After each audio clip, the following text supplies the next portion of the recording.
Welcome to A Moment of Zen. Time to sit back and relax as model, actress, mentor, and supermom Zen Sams takes you on a sexy and wild ride, covering the latest in film, fashion, pop culture, cryptocurrency, fintech, cannabis, and entertainment from the millennial mom's perspective. Here's your host, Zen Sams.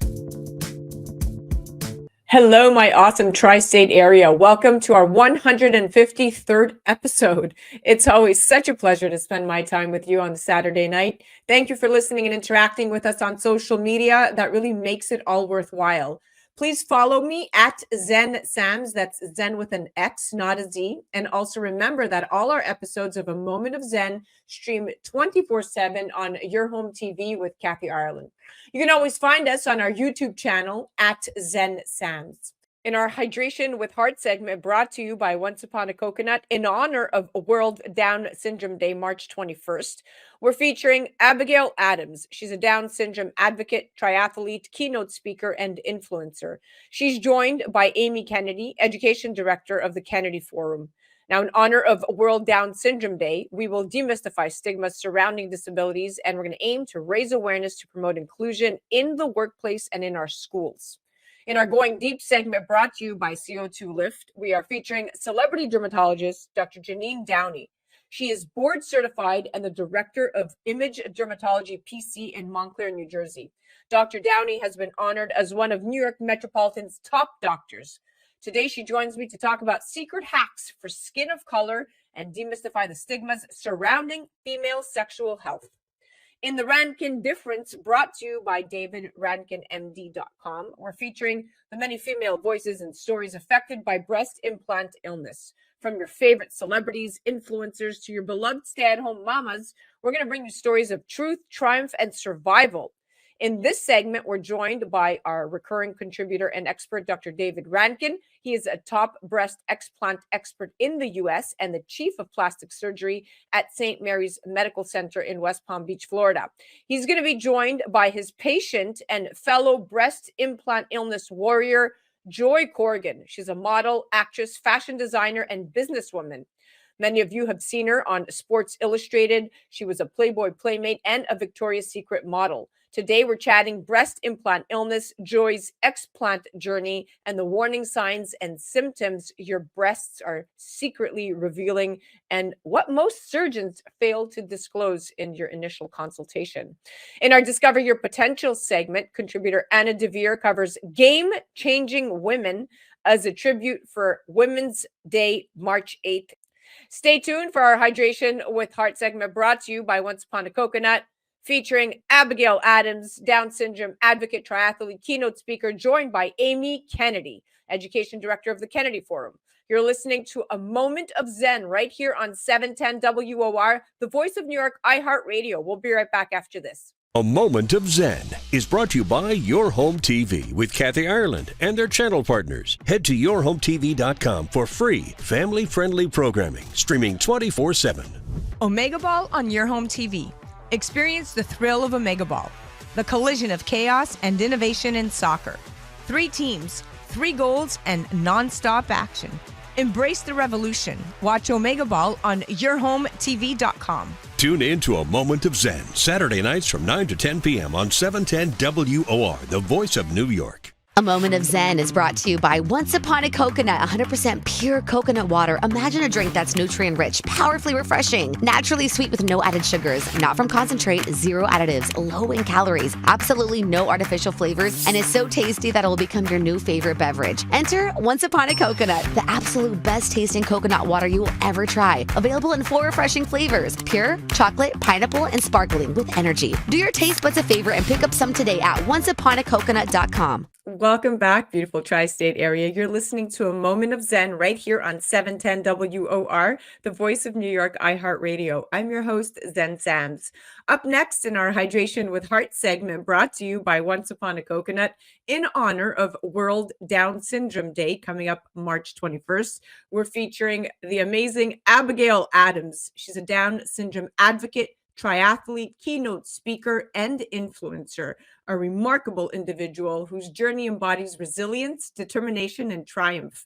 Abigail has an impactful narrative that inspires and challenges preconceived notions about individuals with disabilities. She aims to demystify stigmas surrounding Down syndrome and really advocates for disability awareness and inclusion. Abigail was born with Down syndrome and has faced many challenges, yet she has broken barriers with an unwavering spirit. Now, each year, about 6,000 babies are born with Down syndrome in the United States. It's the most common chromosomal disorder in America. Today, we're joined by Amy Kennedy, Education Director of the Kennedy Forum, where she pursues partnerships and collaborations that emphasize evidence based research and programming to facilitate policy change in the areas of education and mental health. Today, they join me to help demystify stigmas surrounding disabilities and aim to raise awareness to promote inclusion in the workplace and in our schools in honor of World Down Syndrome Day. Welcoming now to the show are my dear friends, Amy and Abigail. Welcome. Hey, thanks for having us on. Thank you. Abigail, so nice to see you again. Amy, welcome back. Let's get started. Abigail, how do you believe society's perception of individuals with disabilities, particularly Down syndrome, has evolved over the years, and what progress have you witnessed? Yes, we are more included. I think it's gotten better in a lot of ways, where people are more aware, people are more inclusive. What would you like to see changed to make it better for you? People can help, like being involved. Volunteer to help. You should give back to the community too. That's right. And speak up for yourself. I think we're on the right track. I think that the inclusion is definitely the first step. Awareness and inclusion go hand in hand. I think a lot of people are don't know anybody with a disability. They don't know how to react, and they a lot of times people with Down syndrome or other disabilities are sidelined because people really don't know what to do. So the more often a person with cognitive disability is included in an activity that typical people are included in, the more likely that person is to act typically and to talk typically and to have a typical life. You're so right. Abigail, you have been working on your brand for quite some time, and you finally have the perfect motto. Please share it with us. Reach high, be confident, and help others. And what is your slogan? No excuses. I love it. And now I'm going to pivot to Amy because this is her area of expertise. Amy, as an educator, by training, you have more than a decade of experience working in public schools in New Jersey, and your experience as a teacher and also as a mama of 5 really propel your efforts and your advocacy around social emotional learning and mental wellness for children and adolescents. Now, that being said, as the education director of the Kennedy Forum, can you tell us about some of the initiatives or programs you're involved in to promote inclusion and awareness of disabilities, especially in educational settings? Yeah, sure. It's the common struggle that I think all young people are dealing with, and that's isolation.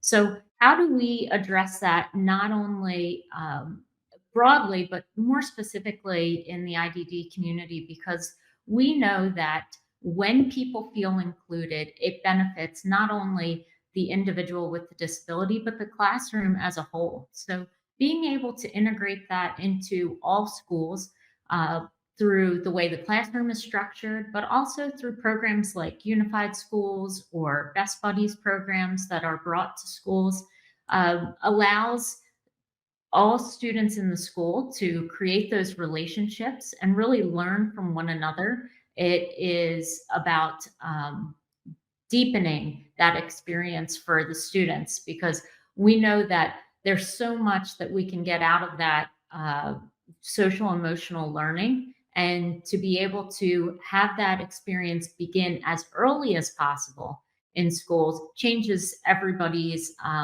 stigma and experience as adults as well.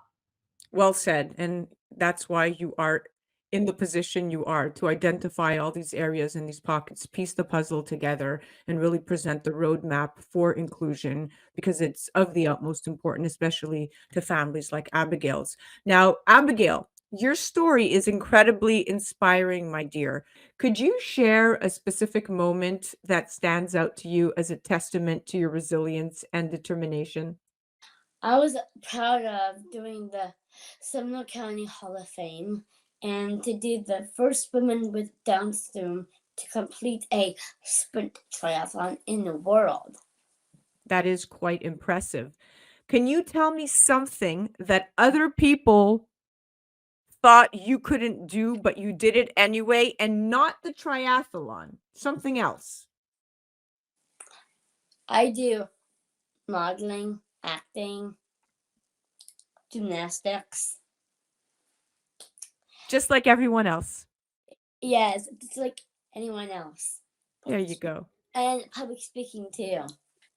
I see you on Instagram. You have a lot of followers, and a lot of people look up to you and all of your accomplishments. So I just wanted to point out how many admirers you do have.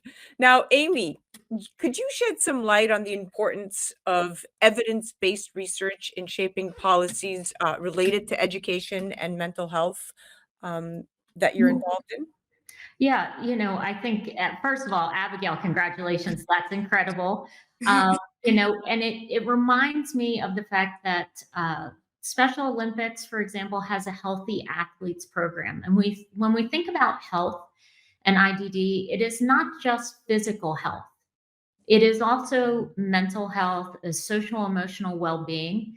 But in the United States and around the world, there is a workforce shortage and a lack of training in co-occurring disorders and in dual diagnoses. So there's very few people who are trained in this. And because of that, we see that there is a pharmacology first response instead of looking for non-pharmacological supports, which is the evidence base. We should be introducing those things first when we're looking at the social emotional well-being of young people. So being able to increase the training, looking at all parts of the whole person, everything from training for triathlons to how are you feeling? Are you lonely? Are you depressed? Are you anxious?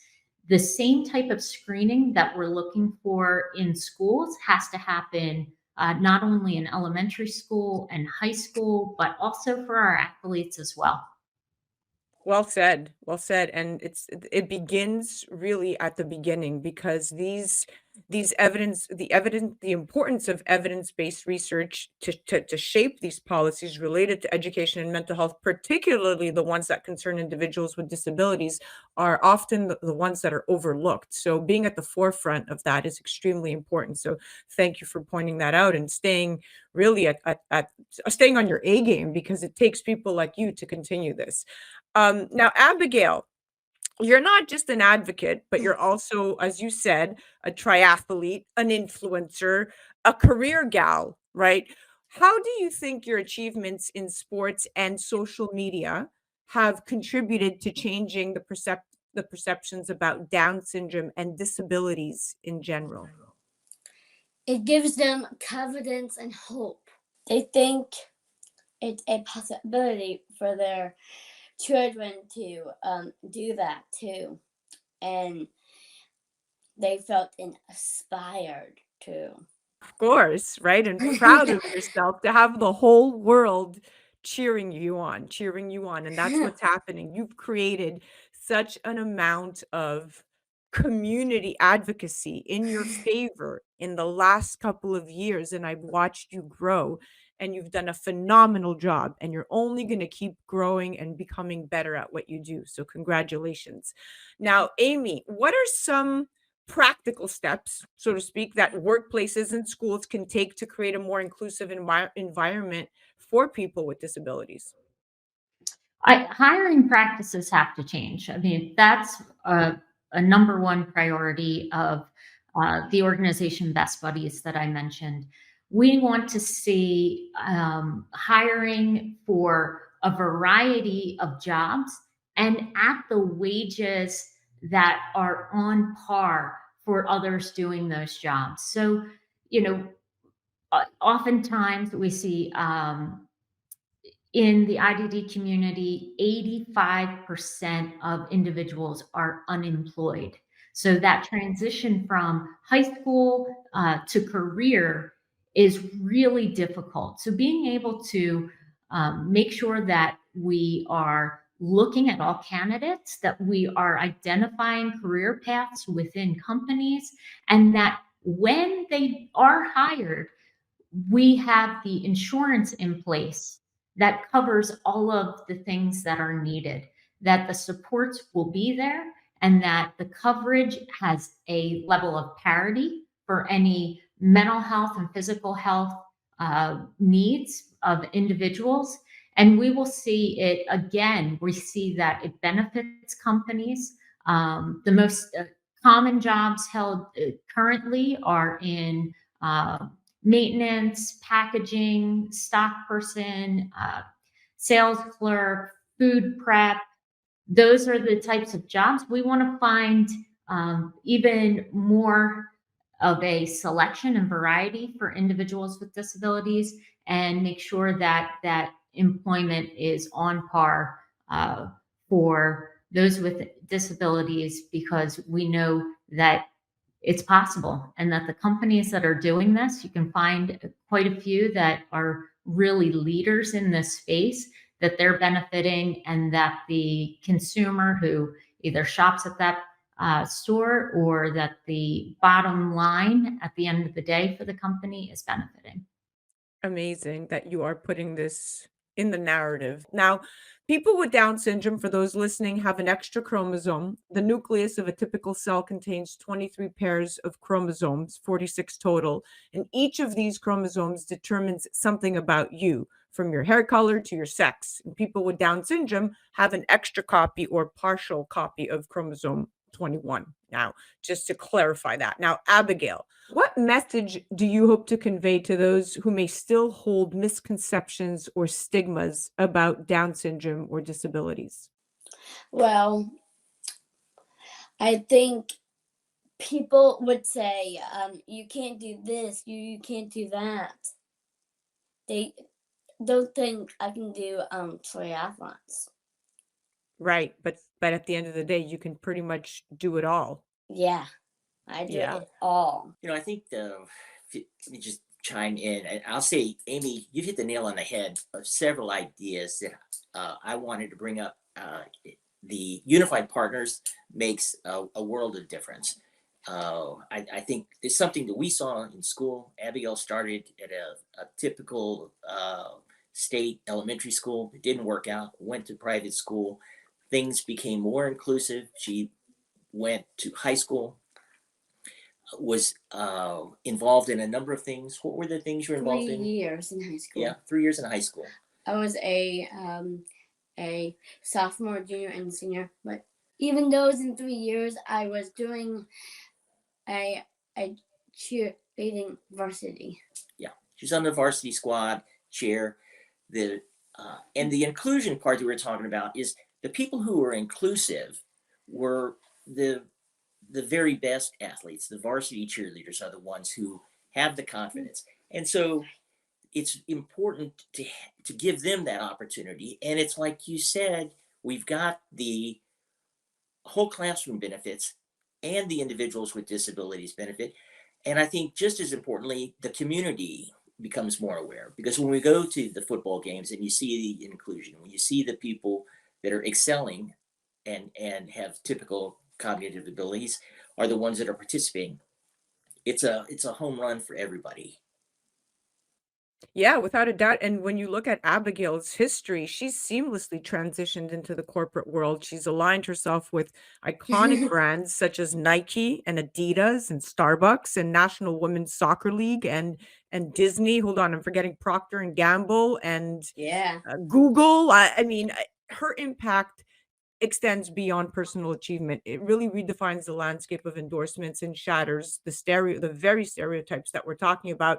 Bringing me into this next question, Amy, in your work at the Kennedy Forum, What role do you see policy advocacy playing in advancing the rights and opportunities for individuals with disabilities? Policy is so crucial. Everything from IDEA to looking at what the path will be for school-based services when it comes to mental health, knowing that access is so challenging for individuals with developmental disabilities, knowing that that could be addressed right within the school where oftentimes bullying and a lack of inclusion is happening. We have to be able to tackle that through policy changes and through funding measures that are going to um, help stop this early. Because when we see that lack of screening that I mentioned, it would be so much easier if we were doing that where kids are. So to be able to implement that early, to be able to implement that at those transition points is extremely helpful. The policies that we'll see going forward is what's going to be covered under Medicaid, what's going to be covered under Medicare when it comes to the health needs and mental health needs for the long term. And also, policy wise, how are we supporting caregivers? Because Right. we know that this is a long term plan and we have to have enough support for caregivers that they're able to continue to be part of the workforce and not deal with burnout and stress that can also come from caregiving duties. Well said. Abigail and Steve, you're both actively involved in promoting awareness and inclusion. Amy is doing her part behind the scenes with Congress and aligning herself with the institutions that will help put this into actualization for you and your communities. What can individuals do to help contribute to a more inclusive society for people with disabilities? Well, go ahead, Abigail. Volunteer to help. Yeah, I think that's really the key. If we can have the community involved, it's one of the keys.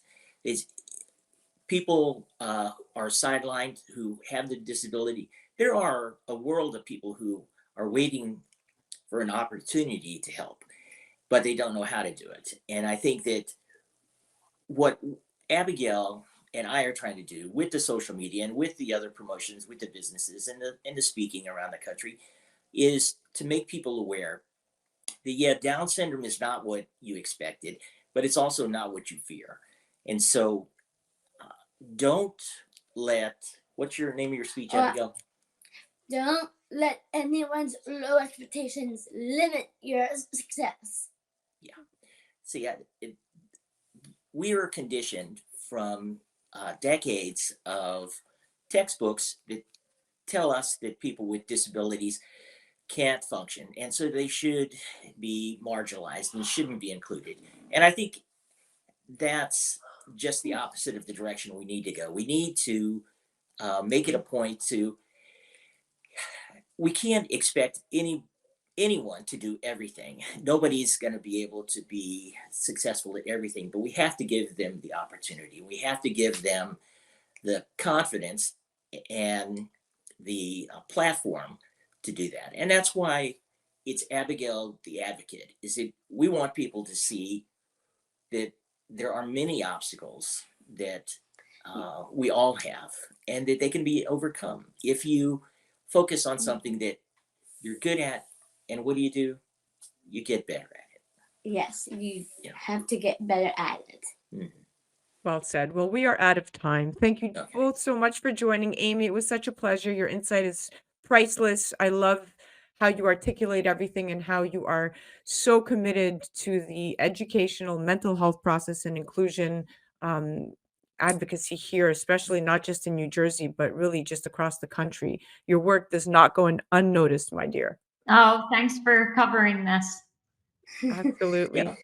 That was our Hydration with Heart segment brought to you by Once Upon a Coconut in honor of World Down Syndrome Day coming up March 21st. That was the incredible Abigail Adams, Down syndrome advocate, triathlete, keynote speaker, and influencer. You could head directly to her website at abigailtheadvocate.com and do check out our dear friend Amy Kennedy, regular contributor at thekennedyforum.org, or you can check her out on the gram at Amy Kennedy You're listening to A Moment of Zen right here on 710 WOR, the voice of New York, iHeart Radio. We'll be right back after this. A Moment of Zen is brought to you by Your Home TV with Kathy Ireland and their channel partners. Head to yourhometv.com for free, family-friendly programming, streaming 24/7. The Kelly Williams Show is brought to you by Serendipity Yacht Cruises and Events. Tune in and turn on your happy. Kelly Williams is full of energy and incredible guests. Watch her anytime, free programming on Your Home TV network, and do follow her on social media for a chance to win monthly prizes. Check out The Kelly Williams Show on yourhometv.com. Tune in to A Moment of Zen, Saturday nights from 9 to 10 p.m. on 710 WOR, the voice of New York. A Moment of Zen is brought to you by CO2 Lift. As we age, our skin loses moisture and elasticity, causing wrinkled skin. You can reverse this aging process with CO2 Lift. CO2 Lift utilizes the powerful benefits of carbon dioxide to lift, tighten, and regenerate your skin. This simple, painless at-home carboxytherapy treatment is scientifically proven to reverse the aging process. You will see reduction in wrinkles, increase luminosity, and improve pigmentation, sagging, skin tone, and radiance. For more information or to order CO2 Lift, go to CO2Lift.com. Welcome back, beautiful tri-state area. You're listening to A Moment of Zen right here on 710 WOR, the voice of New York, iHeart Radio. I'm your host, Zen Sams. Up next in just a few minutes in our Going Deep segment brought to you by CO2 Lift, we're featuring celebrity dermatologist Dr. Jeanine Downie. She's board certified and she's the director of Image Dermatology PC in Montclair, New Jersey. She's been honored as one of New York Metropolitan's top doctors. Impressively, she's a medical consultant for the Today Show, Good Morning America, and Dr. Oz. That's just to name a few. She's a highly sought-after lecturer and consultant, often performing FDA and investigator-initiated clinical trials for many of the top-tier pharmaceutical companies.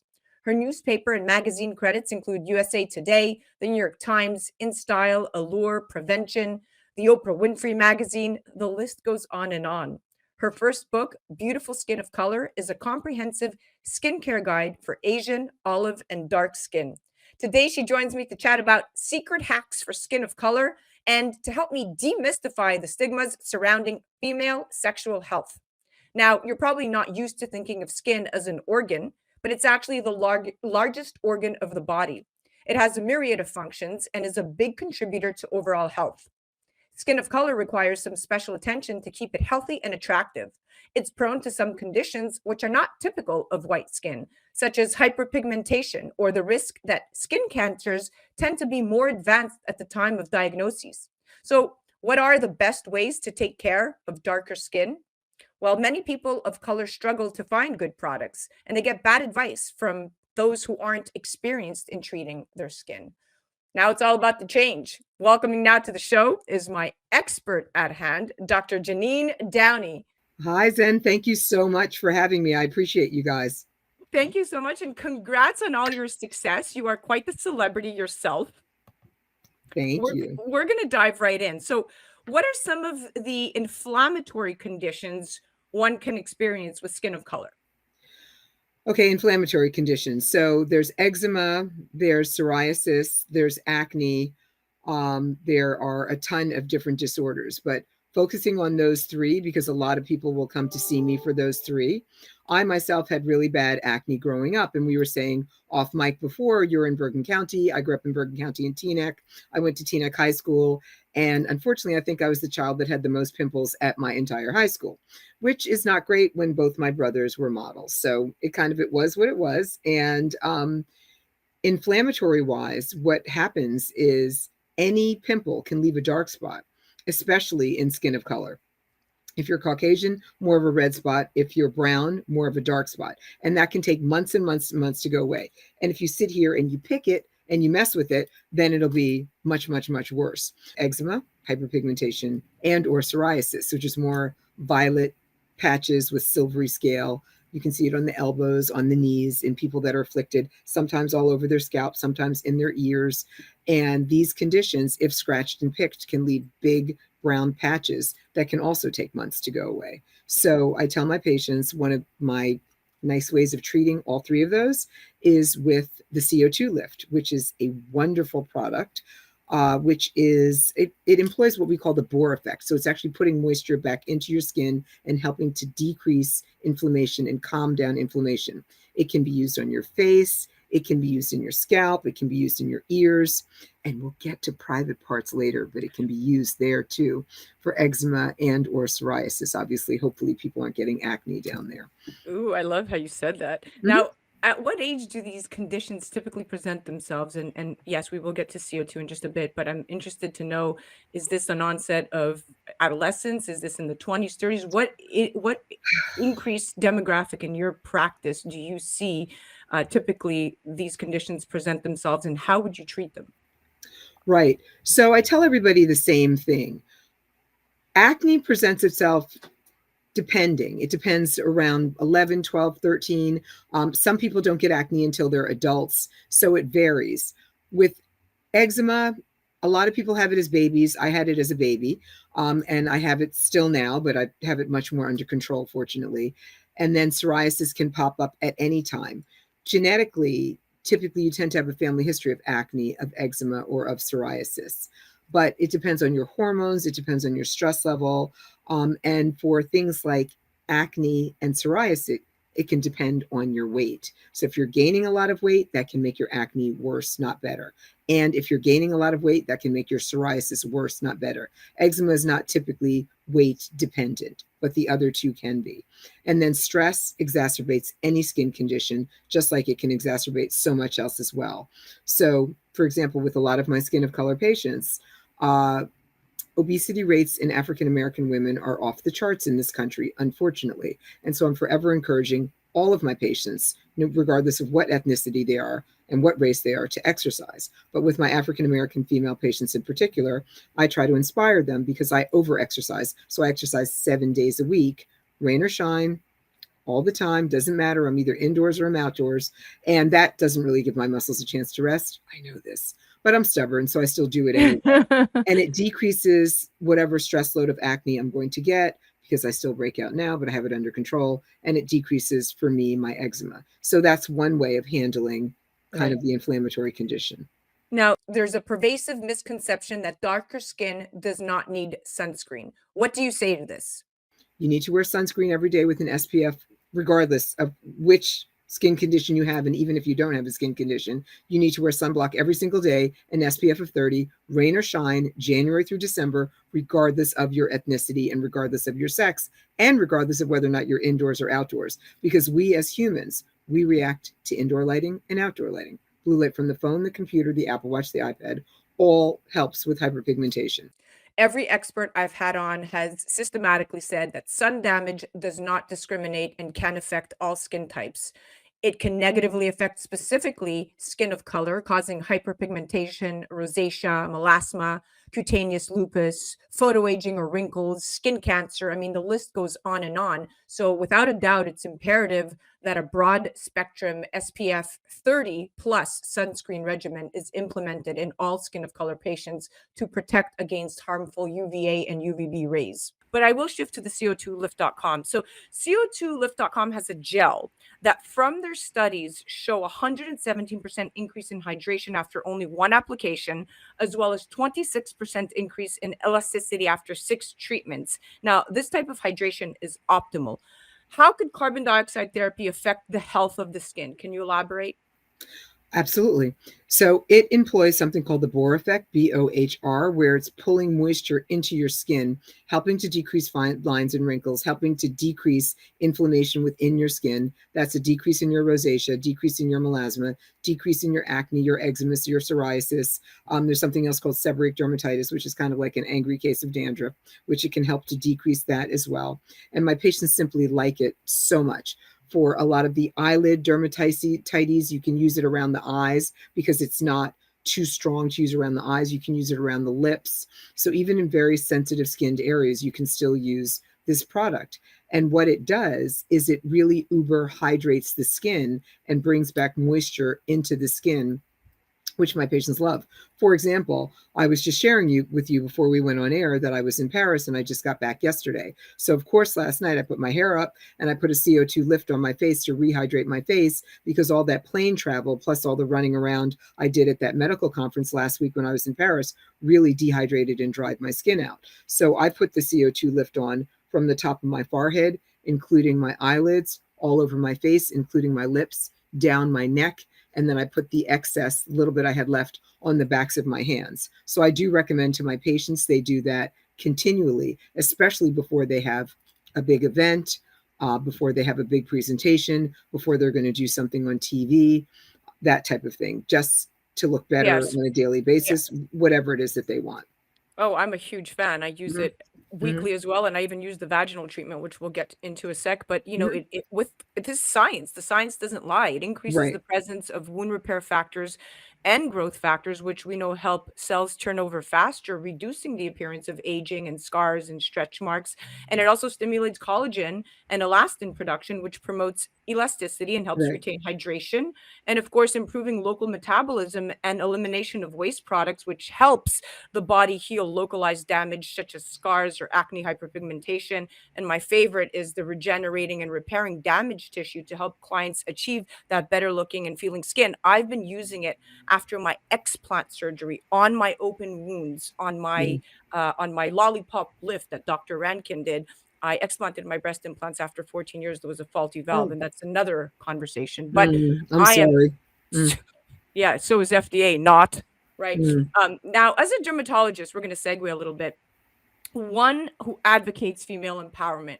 How do you feel about vaginal skincare? So a lot of my patients kind of quietly come in and buy the CO2 lift because it really does add moisturization, not only to our faces and our necks and our hands, but to our vaginas. And nobody wants to talk about the vagina, but men like to cozy up next to it. And we women, we have one. So, and if you are on this earth as a human, you came out of one. So we need to talk about vaginas more and just be kind of comfortable with our sexual health. So a lot of my patients, as they start to get older, they get a little more dry. They're not happy with that. And this is one way of combating the dryness. So it's a vaginal, kind of like it's in a little tube like a tampon. You pop it up there, you let it sit for a while, hang out for like 45 minutes. You can use it for moisturization on your labia, that type of thing also. And it increases the circulation, it increases the moisturization, and it can, for some people, increase their orgasm later, which is a very good thing.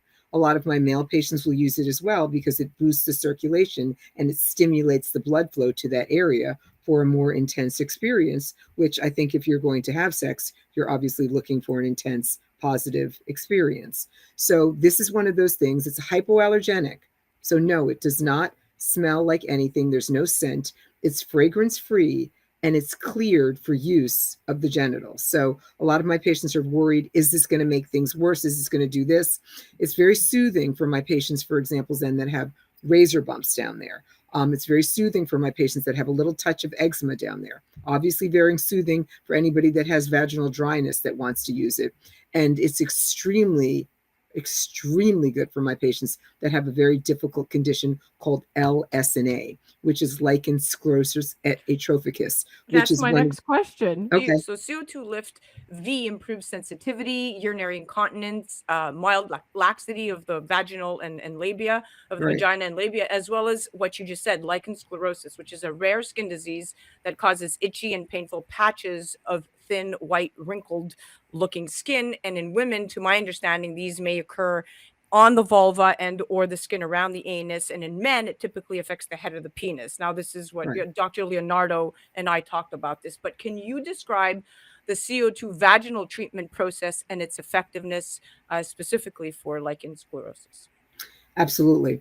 So my patients will come in, their vaginas feel constricted, they can have whitish patches, they can be itchy, or they can just be, painful in general. And after using the CO2 lift for a while, like you said before, it can build collagen. So it helps to improve elasticity down there. So they get their elasticity back, they get moisturization back, and it helps to heal the inflammation because of the blood rushing to that area and the fact that it improves circulation in that area. So my patients are really thrilled with it. And I would say LSNA is one of those difficult conditions, so it definitely has to be used repeatedly. This is not a one and done, but like I always tell my patients, you're not going to do one push-up or one sit-up and stop. So skincare is constant, just like vaginal care is also constant. I love this narrative. Well, we are officially out of time. That's why you are the lecturer, the famous dermatologist that everybody has talked about. And thank you so much for coming on and gracing us with your presence. You are a plethora of information, and it was such a great conversation because it's one thing to hear consumers say, hey, I'm using CO2 Lift and I love it. But then when you get the medical endorsement and the medical community behind it saying, hey, listen, I use it on me. Dr. Beisman, last week's interview, said, I actually put it on my face. And he was, here we go, this older white man saying, I actually put it on my face. And it was just interesting to see his enthusiasm about the product, which was great. And your listeners and your viewers need to know that they can just call my office at Image Dermatology in Montclair. You do not have to be a patient. We will discreetly, with a proper credit card, of course, it's not free, ship it out to whomever it is. You do not have to be a patient of mine to get the product. You just need to call Image Dermatology in Montclair, and I'm happy to ship it anywhere in the continental United States. Oh, I love that. We're definitely going to send lots, and you're local, so we're definitely sending lots of people your way. Thank you so much for coming on. It was an absolute pleasure chatting with you. Thank you kindly. Thank you very much for having me. That was Jeanine Downie, Director of Image Dermatology PC in Montclair, New Jersey, an assistant attending at Mountainside and Overlook Hospitals. You can check her out directly on her YouTube channel at The Gist Show or on the gram at Jeanine Downie, or head directly to their website at imagedermatology.com. That was our Going Deep segment brought to you by CO2lift.com. Do check them out directly at CO2lift.com or on the gram at CO2lift. You're listening to A Moment of Zen right here on 710 WOR, the voice of New York, iHeart Radio. We'll be right back after this. A Moment of Zen is brought to you by Your Home TV with Kathy Ireland and their channel partners. Head to yourhometv.com for free, family-friendly programming, streaming 24/7. Have you ever wondered what it's like to live on a boat? Climb aboard and share in the amazing yard-to-yacht adventure on yourhometv.com and explore the warm tropical islands, meet the people, and sample the culture of the beautiful places. Check out Yard to Yacht on yourhometv.com. Tune in to A Moment of Zen, Saturday nights from 9 to 10 p.m. on 710 WOR, the voice of New York.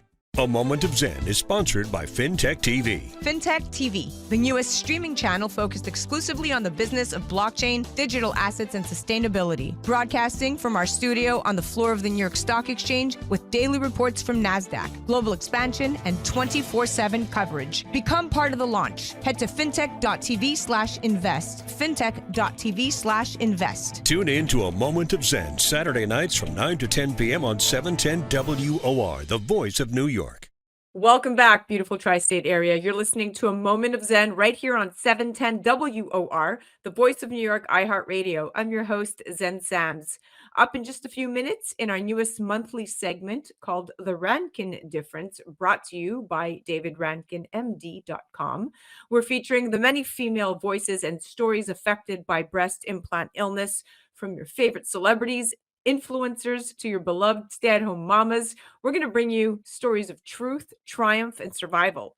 Joined by our expert and recurring contributor, Dr. David Rankin, a top breast explant expert in the U.S. and the chief of plastic surgery at St. Mary's Medical Center in West Palm Beach, Florida. Dr. Rankin has been in practice for well over 20 years, and he's very well respected in the BII community. He stopped breast augmentation procedures solely focusing on explanting. Today, we're joined by his patient and fellow breast implant illness warrior, Joy Corrigan. She's a model, actress, fashion designer, and a businesswoman. She's a former Sports Illustrated swimsuit model, Playboy Playmate, and Victoria's Secret model as well. She's also the co-founder of the clothing company Naked Species. Now, breast implant illness, otherwise known as BII, is a condition that just isn't well understood, but one that can be debilitating. I can vouch for that. BII refers to a wide range of inexplicable symptoms that can't be explained by the medical community that develop in women who have reconstruction or cosmetic enlargement with breast implants. Now, Experts believe BII symptoms are caused by an autoimmune or inflammatory reaction to the actual implants. Today, we're chatting breast implant illness, Joy's explant journey, and the warning signs and symptoms your breasts are revealing, and of course, what most surgeons fail to disclose in your original consultation. Welcoming now to the show is my dear friend, Dr. David Rantkin and Joy Corrigan. Welcome to the show, superstars. Hey, Zen. Hi. Thank you so much for having us. Nice to see you, Joy. Welcome back, Dr. Rantkin. Thank you. Okay, Joy, let's dive right in. So let's go back to the reason you got breast implants. Okay. What was the motivation behind your decision? And I want to know, once you decided to augment your breasts, did you receive full disclosure and transparency from your surgeon about the potential complications and long-term costs involved to maintain them? Well, I got my breast implants just over 12 years ago. And when I went to go get them, I wanted to fit this perfect look that I thought was perfect. I was trying to get into the modeling industry and I wanted to have fuller breasts and I wanted to be accepted and I want to be loved. And the doctor that I went to at the time, he did not explain anything except for that I could keep them in forever. There's no health issues, and that that it was going to be great. There's no downside to it. So I was excited. I trusted what he said. It was like he's a doctor, so I'm going to trust him. And I went and I did the surgery, and I was not aware of all the complications that would come down the road. Okay, pause. We're going to get to those in a sec. So you did not receive full transparency, you did not receive full disclosure, and you were motivated to fit a societal norm based on the industry that you chose to work in, right? This is a recipe for disaster. Now I'm going to move to Dr. Rantkin. Dr. Rantkin, you've been in practice for well over 20 years and are well known in the BII community. In fact, you stopped breast augmentation procedures and solely focus on explanting. What drove you to this decision? Just seeing more and more women having issues with their implants and beginning the explant process myself in my practice. It just I didn't really plan for this to happen and just to become solely doing explants. But the more women I saw, their health improving, I just felt like I had to stop implanting and really focus my practice on helping women in this regard. And of course, you can't unsee what you saw. And I'm sure you saw a lot of skullduggery when it comes to breast implants and the condition that they are in once they are explanted. So thank you for making that decision. Now, interestingly enough, in 2019, the FDA called for a worldwide recall of all textured breast implants from the pharmaceutical company Allergan. And the FDA requested Allergan recall the implants because of a drastic increase in a rare and deadly form of cancer called breast implant associated anaplastic large cell lymphoma that's been associated specifically with Allergan's BioCell textured implants. Now, breast implant associated anaplastic large cell lymphoma is an immune system cancer that develops in the scar tissue capsule that forms around the breast implants. And of the 1,130 cases of the disease reported to the FDA, 953 patients had Allergan implants, and of the 59 deaths reported from the disease, 34 of the deceased patients had Allergan implants as of April of 2022, and this is according to FDA statistics. So this is very scary stuff. Okay, so thank you so much for being at the forefront of this battle, Dr. Rantkin. Now, Joy, after experiencing many symptoms associated with BII, you had your implants removed and are now what they call an explant, as am I. How long did you have your implants for, and what type did you have? And when did symptoms first arise after the breast augmentation? So I had my implants for 12 years and I got silicone implants and I had so many horrible symptoms and I've had them out for now 6 months. And Dr. Rankin, he has definitely changed my life because all of these symptoms have slowly gone away and I've never felt healthier. I don't even remember feeling this good since I was a child. So I'm so beyond grateful. And I 100% believe that my health is getting back to where it needs to be due to taking the implants out. And when did you first start to see symptoms related to your breast implants? Well, I've had symptoms over the years, but I was unaware that it was associated with the implants. So I had depression, I had pain, and I thought it was normal. I'm just like, oh, I can't lay on my side. That's normal. I have implants, And the symptoms, they got worse over time. But in the past couple years, I really started to focus on my health. I was doing everything right and I was just getting worse. I was getting more sick, and I would get migraines all the time. And then I had trouble sleeping. The inflammation in my body was getting worse and worse, where I was having crazy cravings and I was struggling with depression, where I wouldn't want to wake up in the morning. And all of those have really went away, and not instantly, but some of the stuff instantly did go away. And then the biggest thing, which I'm really excited about, is my thyroid. I just got blood work back, and my thyroid is normal levels finally for the first time in since I was a child.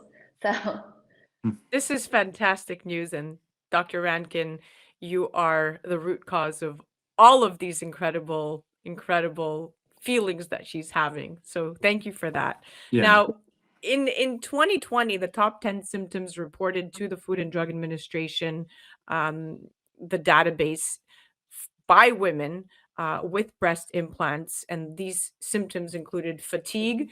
Fatigue was the highest one at 50%. And then they had brain fog, joint pain, anxiety, depression, rash, hovering at 20 to 25%.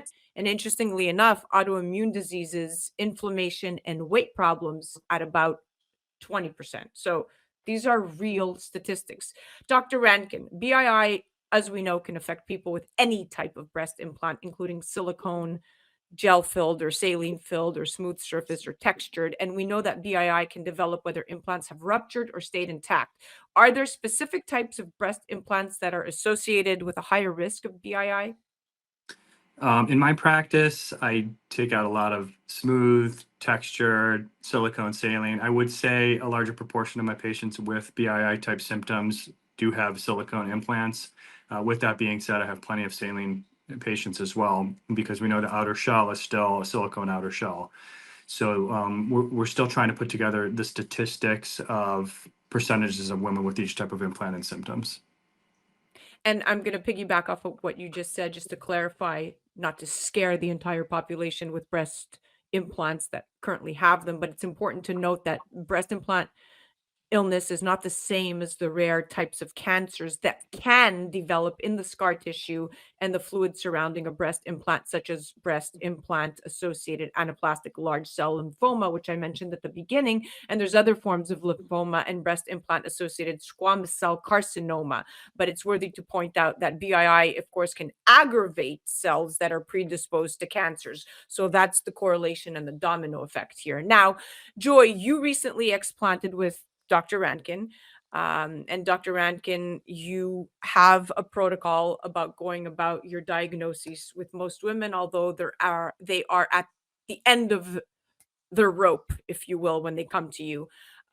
Joy, how long after explanting did your symptoms take to reverse? I started to see a difference right away. I think the mental part of it, as soon as I woke up from the surgery, I mentally was so clear and so excited, and I didn't regret my decision for 1 second. I was like, why didn't I do this sooner? And then my health just started to get better and better as I was recovering. And I checked my blood work periodically every month since, and it's gotten better to the point where I've gotten off medication completely. So I'm really excited about that. And that's 6 months later. Wow, what a difference. Dr. Rankin, this must warm your heart. Hearing stories like Joy, that's why I do what I do, and I hear it every day in my practice, and that's very rewarding. It sure is. Now we're going to talk about capsulectomy because this is a very, very important part of the process. So, why is the removal of the implants and the capsule so important? Let's chat about that. So, the when we talk about the removal of the implants and the capsule, which is the scar tissue that grows around the implant, is what many surgeons and countless women believe must be done to make a full recovery. What are your thoughts on this and why? There's a lot of different thoughts of opinion on this in the plastic surgical community. In my practice, seeing the possibilities of developing problems within your capsule, like the ALCL and the squamous cell that you talked about, those are reasons in and of themselves to remove the capsule. There's been some doctors that have had studies saying that some of the silicone particles can leach into the capsules. There's been other studies that have refuted this also. So we're still trying to make sense of why we need a total capsulectomy. I think if you look at the surgery itself and the possible problems we can have with the capsule, it's just prudent to remove it when you're doing the surgery. And you're right on the money. March 8th of last year, 2023, the Food and Drug Administration released an update to its September 2022 safety communication about squamous cell carcinoma and various lymphomas in the capsule around breast implants. So, Right. if they're documenting that that's where the squamous cell carcinoma and various other lymphomas live, then the obvious mitigation to this is to remove the capsule and do a capsulectomy, especially when there's more than 365,000 women that have received breast implants in 2021. That's a statistic. I'm sure that number has gone up, but that alone in 2021 was a 44% increase from the year before. So breast augmentation still remains one of the most common and popular plastic surgery procedures performed in the US. So it's really, really important to spread awareness about what Joy went through, what I went through, and what all of your patients have gone through silently suffering without anybody giving them the credence that they deserve. Now, Joy, when you suspected you had BII, did you ever second guess yourself? And what steps did you take to seek a diagnosis and treatment before you got to Dr. Rankin? Okay, yes, I definitely second guessed myself. So many people told me that I was going crazy and that I was fine, and it was all in my head. And I thought to myself, well, even if it's all in my head, I still think that once I remove my implants, I will have a recovery. Even my head will be better. I needed to. I trusted my intuition on this because I read so many conflicting things. People were telling me this and that. So I really just trusted my gut and I talked to Dr. Rankin and he told me the facts and I felt so safe and comfortable and I just knew deep down that it was the right decision after talking to Dr. Rankin. And that right decision it was, because guess what? All your symptoms have still slowly started to dissipate since 6 months ago, and you're on the right track and on the path to recovery, mentally, emotionally, and physically. And that's the most important part. Now, you're not alone in your internal conflict because the debate regarding the possibility of breast implants causing systemic symptoms has actually been present since the 1960s, Joy. It's a theory which stemmed from an author's concept of human adjuvant disease, and it refers to human exposure to a foreign object that causes autoimmune or rheumatic disease. And the theory was gradually introduced to the public during the 1980s and later gaining the attention of the Food and Drug Administration, which in part led to the removal of silicone implants from the market in 1992. So this has been around. They have just suppressed the information because big pharma is a cash cow and they need to keep implanting women at our own risk, which is really sad. Now, Dr. Rankin, some doctors and surgeons and other medical professionals, to Joy's point, don't believe that breast implant illness is real, with many chalking it up to a kind of hysteria fueled by social media. So, and I'm going to go one step further. A research review published in Aesthetic Plastic Surgery in 2022 titled Breast Implant Illness Real Syndrome or a Social Media Phenomenon. Then they go on to say that BII is a condition characterized by elusive diagnostic criteria and self reported diverse, disabling, and distressing physical and psychological symptoms. Then the authors wrote that the condition is perhaps becoming the most controversial subject in aesthetic and reconstructive breast surgery, generating heated debates between those who do not believe such a condition exists and those who demand its acceptance as a recognized diagnosis. I'd love to hear your thoughts. What do you say to this? All I can say is, in my practice, doing 500 explants plus a year and seeing the majority of my patients improve and say they feel better and say they feel healthier, the proof is in the pudding. You look on social media, you have all these groups of women getting together, discussing their symptoms, discussing their process, and just speaking the truth. There's no need for these women to make things up. They've been struggling for answers for a long time. Their health has declined for a long time, and they're getting better. And you can't really stop the power of social media and women collectively getting together and going over this topic.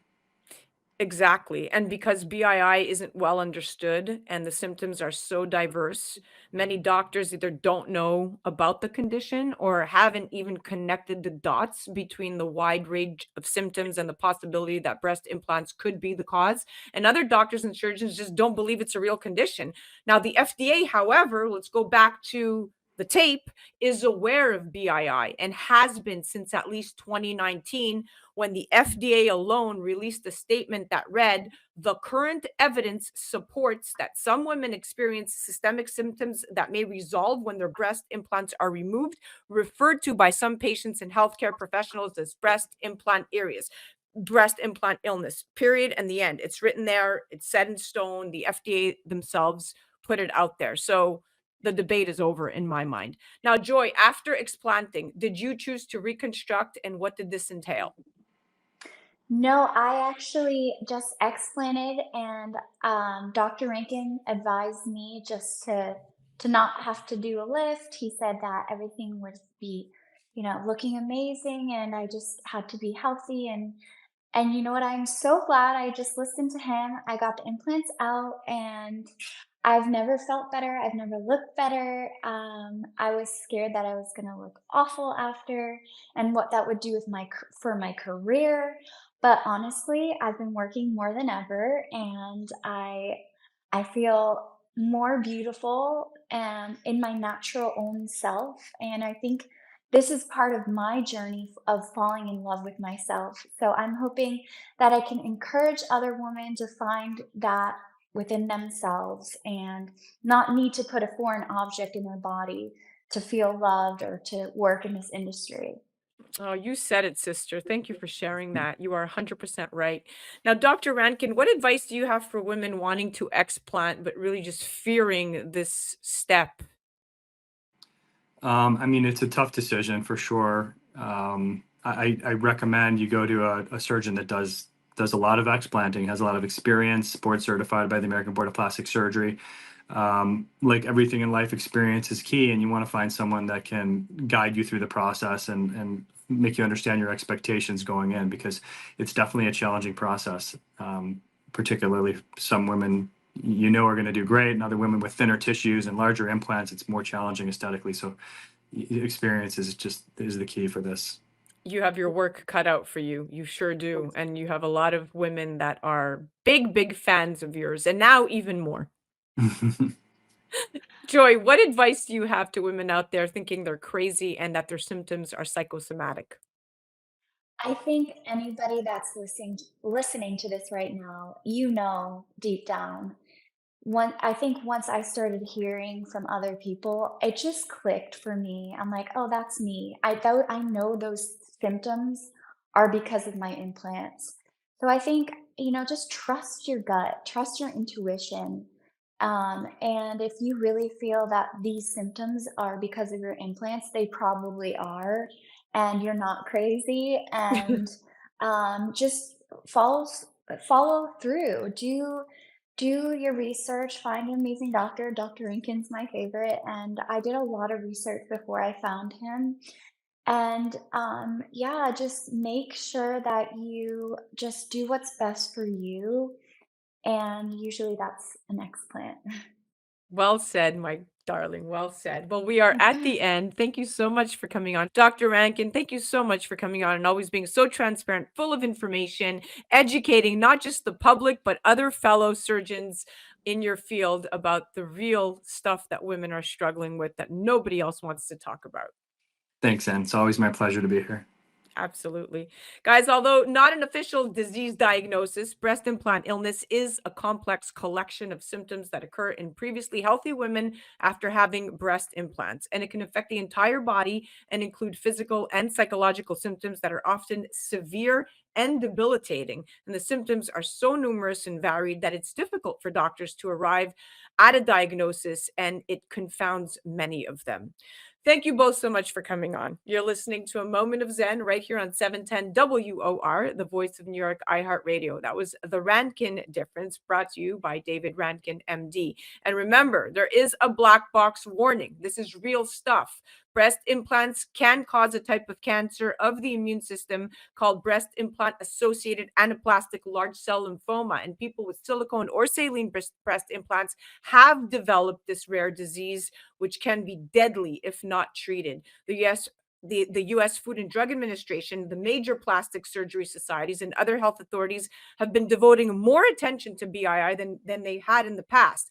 And in October of 2021, the FDA began requiring breast implant manufacturers to include this black box warning: implant at your own risk.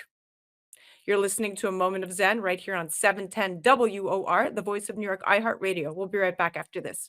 A Moment of Zen is brought to you by The Wellness Way, your trusted partner in health restoration. Now you can feel amazing at any age with their foundational testing and mind-body approach. The Wellness Way offers in-clinic and telehealth support when you're ready to test, not guess, what your body needs. Discover your best health by visiting their website, thewellnessway.com, and selecting a clinic near you. Do health differently at thewellnessway.com.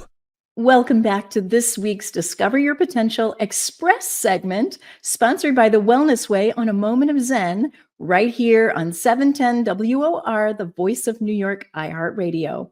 I'm Anna DeVere, co-host of Discover Your Potential, and today we'll be chatting about game-changing women. I'm thinking of Marie Curie, Amelia Earhart, Rosa Parks, Eleanor Roosevelt.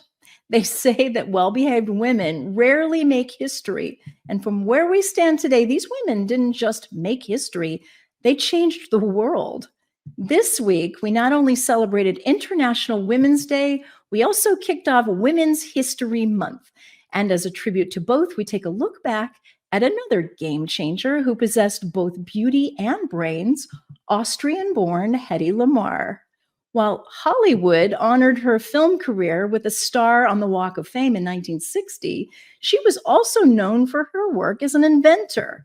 At the start of World War II, Hedy and composer George Antheil developed a radio guidance system that armed the Allied torpedoes with an anti-jamming capability. The principles of their work were eventually used in creating GPS and Bluetooth technology. For this, Hedy Lamarr was inducted into the National Inventors Hall of Fame in 2014. This day and every day, we honor women around the world who make history right where they stand. So when it comes time to make your mark, don't forget that making mistakes is part of the process.